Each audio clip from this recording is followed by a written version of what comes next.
Bom, vamos lá. Eu vou começar a gravação do meu mapa conceitual, né, da avaliação da disciplina de problemáticas da educação física.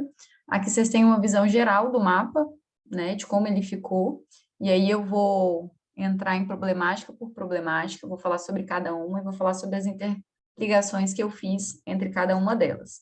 Eu vou começar aqui pelas atuações docentes, deixa eu ampliar para melhorar a visualização. Bom, atuações docentes, né? O texto 1, ele falava sobre a questão do educação física escolar, entre o rola-bola e a renovação pedagógica. Esse texto abordava como problematizar as ações docentes, né? Que elas podem ser classificadas como os tradicionais, né? Os professores que desinvestem pedagogicamente ou abandono docente, e as práticas dos professores inovadores. E aí ele problematiza esses professores, essas atuações docentes, em cima de 4 problemáticas, né? Que ele acredita que esses professores foram e ainda são influenciados por conta da transformação da área, né? Ele aponta que para os professores tradicionais essa transformação tirou o chão dos professores, né? Criou a sensação deles não terem conhecimento para enfrentar, né, essas novas práticas, digamos assim, essa nova educação física. Fala também que para os professores inovadores essa transformação da área se constitui como um espaço de abertura, né? Porque passa a ver a educação física como parte de um projeto de escola. As condições de trabalho, né, influenciam diretamente tanto os professores investidos pedagogicamente como os inovadores, né? Ele bota que as problemáticas que aparecem com relação às condições de trabalho físico e material, elas aparecem de forma muito próxima em todos essas atuações docentes. Fala sobre a questão da cultura escolar, né, sobre a questão da invisibilidade do conhecimento disciplinar, o caráter funcional do abandono docente e hierarquia dos saberes escolares, né? Problematiza todas essas questões dentro da cultura escolar, que estão muito presentes no contexto do cotidiano do professor. E aí fala como é que o professor desinvestido pedagogicamente, como é que o professor com práticas inovadoras, como é que eles lidam com essas questões. E, por fim, fala sobre as disposições sociais dos professores, né, que aí fala que é uma questão muito mais individual, né, fala da questão do professor, do abandono do trabalho, ou do docente, né, com desinvestimento pedagógico, fala que ele tem dificuldade de refletir sobre as razões do seu fazer, enquanto o professor com práticas inovadoras já é o oposto, né, ele já consegue ter esse movimento de reflexão, de pensar as razões do seu fazer, né, ele tem disponibilidade para enfrentar as dificuldades. Então, essa questão das atuações docentes, do texto 1, fala sobre essa questão, problematizar as atuações docentes a partir dessas 4 problemáticas que apareceram, né? Já o segundo texto, que fala sobre relações entre o ensinar a fazer e o ensinar sobre o fazer na educação física escolar, né? Ele traz, primeiro, inicialmente, falando da questão da problemática que existe na área da educação física, que é a dificuldade dos professores de trabalharem a teoria com a prática, uma prática contextualizada pela teoria. E aí fala, né, que a educação física, durante muito tempo, foi influenciada pelo modelo tradicional, onde os professores priorizavam exclusivamente o saber fazer, né? Não cabia educação física o ensino dos conceitos, e sim o ensino da prática, da vivência, que é o que ele aponta aqui. Posteriormente, vem um movimento renovador, né? Lá, mais ou menos na década de 80, 90, aparece esse movimento de renovação, que ele impulsionou diversas mudanças, dentre elas, a educação física assumiu uma condição de disciplina escolar, né? Ela elevou, né, esse movimento renovador, elevou a educação física a essa condição. Educação física como componente curricular, responsável por um conhecimento específico, né, que é a cultura corporal de movimento, e também esse movimento possibilitou a proliferação de diferentes propostas pedagógicas, né? A educação física, ela não era mais o fazer pelo fazer, ela era uma prática contextualizada, não é uma prática que também trabalhava e abordava a dimensão conceitual dos conteúdos, né? O objetivo era integrar aquele aluno na cultura corporal de movimento. E aí não era só sobre o fazer, né? O modelo tradicional era centrado nisso, no saber fazer, né? O movimento renovador, ele colocou outras possibilidades, o saber sobre o fazer, né? Contextualizando aquela prática para aquele aluno. E aí, fazendo um link com a questão das atuações docentes, o modelo tradicional está muito ligado àquele modelo de professor tradicional, aquele professor, muitas vezes, que abandona a sua prática pedagógica. Já os professores inovadores, eles dialogam mesmo com esse movimento renovador proposto pelo coletivo de autores, né? Porque buscam trabalhar a dimensão conceitual, a não só procedimental, mas também a conceitual, a procedimental, que é fundamental, e também a questão atitudinal. Então, dialoga muito com esse professor inovador, né, que está em constante um movimento de formação, de reflexão sobre a sua prática pedagógica. Agora, vamos lá. O texto 3 fala sobre a questão da dispensa dos alunos das aulas de educação física. Né? O texto 3 tem como título Educação Física como componente curricular da educação básica, aspectos legais. O texto 3 é importante a gente compreender como se deu essa construção da disciplina, né, dentro das leis, diretrizes e bases. E aí ele traz em 61, quando a educação física é obrigatória, né, no ensino primário e no ensino médio, até os 18 anos de idade. Aí vem a LDB de 1971, onde apresentou a facultatividade em algumas condições. E aí aparece a lógica do mercado capitalista, aquela lógica do trabalho. Então, os alunos que trabalhavam poderiam ter dispensas das aulas de educação física. Em 96, a educação física ela ganha um corpo, ela constitui-se enquanto componente curricular, mas ela torna-se facultativa nos cursos noturnos. E aí, né, vem a Lei 10.793 de 2003, que define de forma mais específica as facultatividades da educação física. E aí a gente pode falar que isso é um retrocesso na área, pois considera uma atividade física, né, a educação física, como uma atividade meramente prática. Não vê a questão dos conceitos, das problemáticas, das contextualizações. É aquela dissociação do corpo-mente, como se a educação física trabalhasse apenas o corpo, que é uma atividade, né, eles acreditavam que a educação física ela promove o cansaço, e aquele homem que trabalhou o dia inteiro, aquela pessoa que trabalhou o dia inteiro e está ali de noite estudando, não tivesse necessidade de ter educação física. E aí a gente enfrenta essa questão da visão biológica, como eu falei, o corpo dividido da mente, como se a educação física trabalhasse o corpo pelo corpo. Isso é um problema, né, porque com toda essa problemática da facultatividade, constituiu-se um problema com relação à dispensa dos alunos da aula de educação física, né? Porque isso rompe tanto com os princípios do ensino democrático, do ensino para todos, com a questão, né, de igualdade de oportunidades. Porque tem os alunos que não fazem, seja por motivo de atestado, seja por garantias, né, da lei. Então, gera uma problemática aí com relação à dispensa. E esse texto é interessante porque ele traz algumas estratégias que foram adotadas pela escola com relação a essa questão da dispensa, para que a educação física possa se garantir e se constituir, né, como um componente curricular, assim como os demais, né, como as demais áreas, né, como a matemática, português, consideradas como mais importante. O quarto texto e a quarta problemática fala sobre o afastamento e a indisciplina dos alunos nas aulas de educação física escolar. E aí eu trouxe dois, a questão do afastamento e a questão da indisciplina e como elas dialogam, né?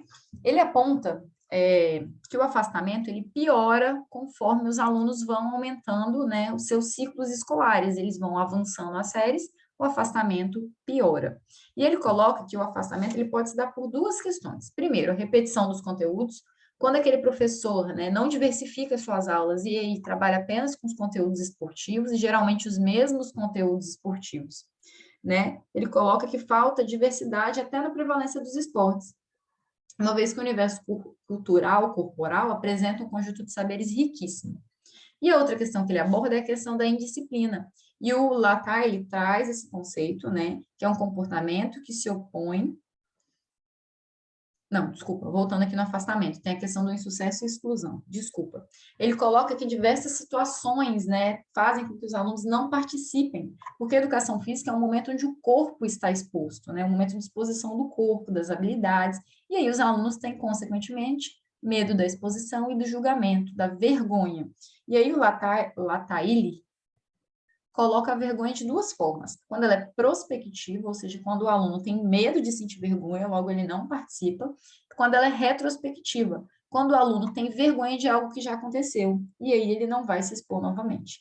E aí, como sugestão, ele coloca para a gente propor aulas diversificadas, né? Já que a educação física compõe um vasto leque de possibilidades dentro da cultura corporal.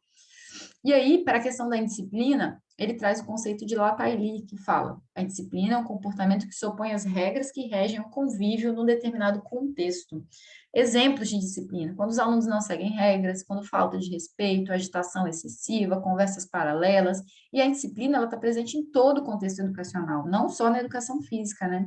E ele coloca que isso é uma relação muito complexa, pois a família, né, ela deposita muitas vezes na escola um papel que não é só dela, né? É uma relação complexa porque a escola não é a única instituição responsável pela educação moral. Isso também é um papel da família, que muitas vezes falta de referência, né? Tem uma falta de referência de uma pessoa que inspira esses valores fundamentais.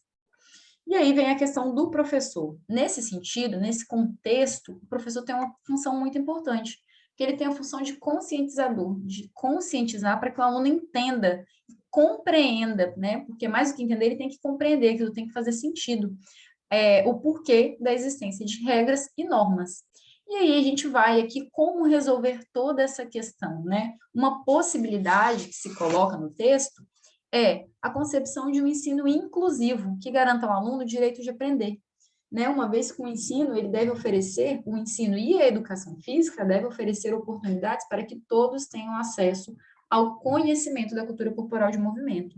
E aí ele acredita que nessa perspectiva, né, seja possível fazer esse diálogo, essa ponte. Ele coloca algumas possibilidades de trabalho, que é o Sport Education, né, para a questão do afastamento, e o TPSR, ou Modelo de Responsabilidade Pessoal e Social com relação à indisciplina, que são programas, né, que utilizam o esporte como uma ferramenta mesmo para estar combatendo a questão do afastamento, da evasão e a questão da disciplina no contexto escolar, tá? Com relação às práticas corporais diversificadas, eu coloquei porque é interessante, porque ela dialoga muito com a ideia de professor inovador, aquele professor que trabalha, que tenta integrar o aluno na prática, na cultura corporal de movimento. Né? Quando a gente se propõe a trabalhar com práticas diversificadas, a gente amplia as possibilidades para que o aluno possa vivenciar não só aquilo que muitas vezes ele pode ter sido frustrado, mas conhecer novas práticas. Vamos lá, avançando aqui mais um pouquinho. Agora a gente entra na problemática do esporte, né? Que é uma das problemáticas que apareceram, que é o texto 5, que fala sobre inquietações no tratamento do esporte na educação física escolar. E aí eu apresento que o esporte, ele é eu não, né? Os autores, mas eu aqui nessa síntese, que o esporte é um importante conteúdo da educação física brasileira, pois é fundamental reconhecer e experimentar essa prática para propor questionamentos, debates, reflexões, né? E aí o esporte ele se constituiu de duas formas, né? A primeira, que é o modelo esportivista, né? Onde se construiu após a Segunda Guerra Mundial, né? Durante o término do Estado Novo no Brasil, surgem tendências para o desenvolvimento do sistema educativo, né? E aí, o esporte, nesse contexto, ele ganha um papel, assim, fundamental. Por quê? Eles viam no esporte a possibilidade de desenvolver movimentos e gestos técnicos, né? Então, o esporte se tornou sinônimo de educação física escolar. Nesse contexto esportivista, o esporte era centrado em si mesmo, né? Apenas no ensino da técnica, dos movimentos técnicos. E aí surge um problema, né? Como é que é o esporte? O esporte é um esporte na escola, sem nenhum tipo de pedagogização. Pegava o esporte, simplesmente como ele é, e implementava na escola, sem considerar as diferenças, sem considerar o contexto, eu simplesmente pegava o esporte e trazia, inseria ele dentro do contexto da escola. E aí o professor perdia a sua função pedagógica e assumia cada vez mais uma função de técnico, da formação de equipes, né? Ele servia aos interesses do próprio esporte, não aos interesses do aluno, do contexto escolar.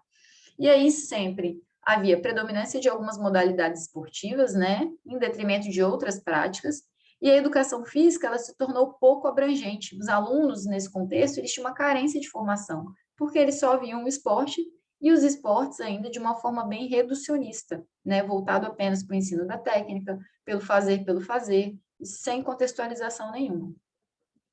E aí, ali em 1980, né, como apareceu lá, a gente tem a questão do movimento renovador, né, as novas tendências para a educação física, surge aí a ideia da cultura corporal de movimento, né? E aí a gente já tem um tratamento com conteúdo, né, que deve ultrapassar os limites do ensinar a fazer, é o ensinar sobre o fazer, né? É aquela educação física contextualizada para que o aluno entenda. E aí surge a concepção de esporte da escola.